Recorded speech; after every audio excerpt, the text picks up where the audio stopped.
Welcome home to the channel. My name is Dr. Corey Wren. I'm a vegan sociologist, vegan feminist, and a vegan witch. And in today's episode of Magical Places, I'm taking you to one of my absolute favorite places in the whole wide world, and that place is Avebury. Avebury is located in south central or southwestern England in the Wiltshire County. Hopefully I'm pronouncing that correctly. And it was definitely on my bucket list when I first moved here several years back. Then COVID happened. And as soon as the restrictions lifted, there were two things I needed to do ASAP, and that was go to Glastonbury, which I did, and go to Avebury. And Avebury, I decided to wait until summer solstice because that seems to be the big time to go. And I mentioned it to some of my friends, and they said, can we come as well? And so last summer, summer of 2024, we went to Avebury and had the absolute time of our life. And it was a bit funny because Avebury is a bit low key. It's not really well advertised. Whereas with Stonehenge every year, more and more people attend that. So in summer of 2025, there was 25,000 people at Stonehenge.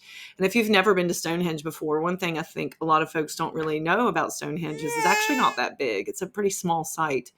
Whereas Avebury is the largest Stonehenge in the entire world. It's so large, in fact, a village sits in the middle of it. But it's not really well advertised. And I don't know why that is, but that's one of the reasons that Avebury is so magical to me, is because you have sort of a more private time with the henge. But anyway, because it's not well advertised, we never quite know when they're going to be celebrating solstice. So last year we went out to the henge on what we thought, based on the calendar, was solstice. And it was not solstice according to the people of Avebury. And we had the whole henge to ourselves almost. And then the next night, when it was the night before we had to leave, that's when all the celebrations were taking place. So we made it till just barely sunset, which in England at the height of summer, the sunset doesn't come till almost 10 o'clock. So we had to hit the road. Well, we were determined this year to come back again and not let that happen. And so we came and organized it to where we would be in the henge on Saturday, which is not actual solstice. Actual solstice this year was a Friday, but they switched it around. So whereas last year they had solstice on a Saturday, but was not actual solstice, this year they had it on a Friday, which was actual solstice. Part of me thinks maybe this is intentional to keep people guessing and keep the crowd numbers down. But anyway, so that happened to us twice. We were there for both evenings this year, but we weren't really prepared when solstice happened. We had to catch a cab and get out of there because it's out in the middle of the country, and there's no way to get back out of there if you've been drinking. Like you have to catch a cab, and because it's so far out in the country, it's you take your cab. So anyway, so we made it to Avebury and we were there for solstice. We're going to try again next year. And next year, we're actually going to be staying in the village of Avebury so that we can walk back and forth from where we're staying without having to worry about catching a ride to get back to where we're located. Because Avebury is so small, it's a tiny little village in the middle of the countryside. The nearest towns are miles away. So that means there's lots of relying on public transportation. Again, this is what kind of makes Avebury cool. They limit the parking, and it's basically like you get there and stay there. They also have on-site camping, but on-site camping is first come, first serve. And we were told that it fills up at the beginning, like in the early morning hours. And because we're coming all the way from Canterbury, we don't want to risk like driving over there and then having nowhere to camp. So anyway, these are some of the magic parts of Avebury, is that it is not as accessible as, say, Stonehenge might be. It's managed by the National Trust, but it's much more open to the community. There's a bit of an interesting divide in Avebury, actually, between the witches and the wanderers, if you will, and then the farmers. And there can be a little bit of tension there. For instance, the first summer I was there, I definitely got called a very not nice name when I was coming out of the pub. And you can just get the sense from some of the locals that they're not really into it. And then on the other hand, there are many locals who are very much so into it. We've had many, many amazing conversations with people who are working on site, who live on site.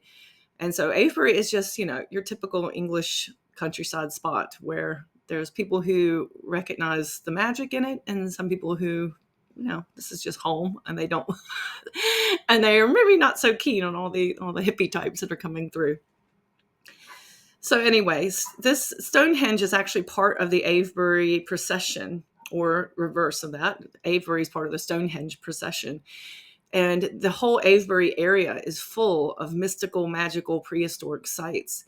And unfortunately, because I'm not a driver, in America I'm a driver, but in England I don't own a car. I live in Canterbury and there's nowhere to keep a car if I had one. But because I'm not relying on my own transportation, it's very difficult to get to a lot of these sites. So a friend of mine drives us there every year. But again, because Avebury is so remote, so rural, and so much of the year doesn't see many people, actually a lot of the area is not really built for heavy tourism. So when summer solstice happens and there's quite a lot of people there compared to normal anyway, it's actually very difficult to get into some of these sites. Some of it you can walk to from the henge, which we've done some of that. And I've opted out of a lot of that because, let's be honest, it's extremely hot in the middle of the summer. And even in England, it's if you're American, I can say it was almost in the 90s when we were there the past 2 years. And then I'm not walking in that. In Celsius, I think this is getting close to 30 degrees. And no, not much shade. So I'm not walking that stuff. It's just, I'm there to relax. I'd actually like to come back to Avebury sometime when it's cooler and be able to do some of the walks without sweltering. And the other thing is that I'm always bringing my dog. My dog is extremely disabled, so she can only walk for about a mile comfortably. And after that, you have to start carrying her. And she is slightly too big and slightly too heavy to do that comfortably for very long. And normally when I'm taking her on long distances, I have a buggy and I push her around in the buggy. So last year we were able to go and look at Salisbury's Hill because that has a relatively flat pathway, and the buggy was able to go through that pathway with some difficulty, but I was able to do it. But some of these other prehistoric sites around the henge, I think are probably more accessible for people who are up for a long walk or have a car. And also, if you have a car, it's not going to be at the height of summer solstice season because the small, tiny little parking areas will be filled up very quickly. So for 2 years in a row, I've been meaning to see some of the other sites that are around Avebury, but it just didn't happen because I was not willing to walk in the heat with my disabled dog, or we just couldn't find parking. So I would definitely recommend coming at an off season as well if you really want to explore Avebury. But we're only there for a few days, so there's still so much more to see, and we're making an annual pilgrimage of it. And I'm hoping that next year when we stay in the village of Avebury, which is a rare treat, that actually we can make some more excursions. Woo! So the cool thing about Avebury, if you've never been before, it's actually a very large henge that has been divided into 4 quarters. Around the 1700s, when England was starting to get much more populated and more rationalized, there was a sort of turn against these old henges and prehistoric sites, whereas they were once sort of tolerated and incorporated into the local folklore. By the 1700s, they were increasingly seen as something as an affront to the religious order. And so the village of Avebury, unfortunately, started to dismantle this wonderful henge. And so what we see today is only a small fraction of what it once was. So many of these rocks were knocked down. They were chopped up into smaller bits and used in buildings. And it wasn't until an antiquarian sometime later came in and recognized the importance of the site, he began to start rebuilding the henge. So even today, the henge is blocked. You cannot walk the entire henge without some detours because roads are cutting through it, fences are cutting through it. There's a pub, the Red Lion Pub. It's right smack in the middle of the henge, which is probably the most magical, charged place you could have a pint.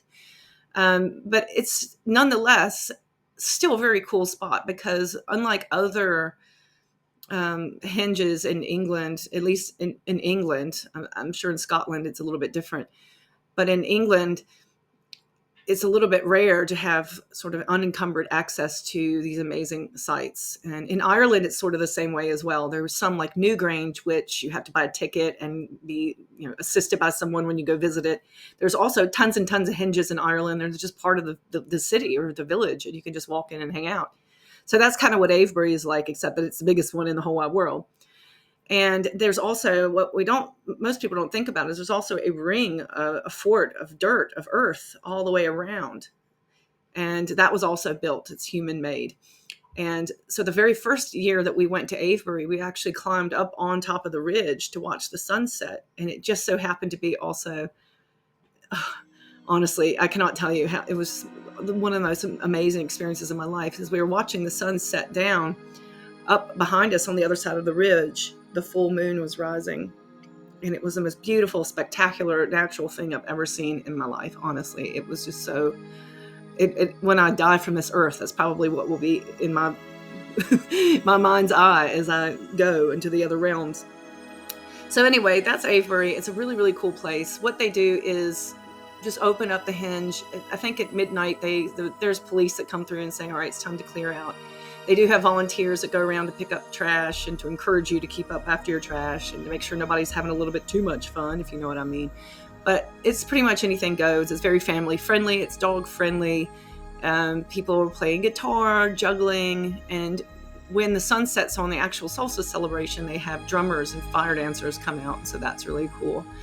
So yeah, I can't recommend Avebury enough. I think that it is a really well-kept secret in England, because just an hour up the road is where we have Stonehenge, and thousands of people are coming and standing in the heat and probably not even getting anywhere near the henge.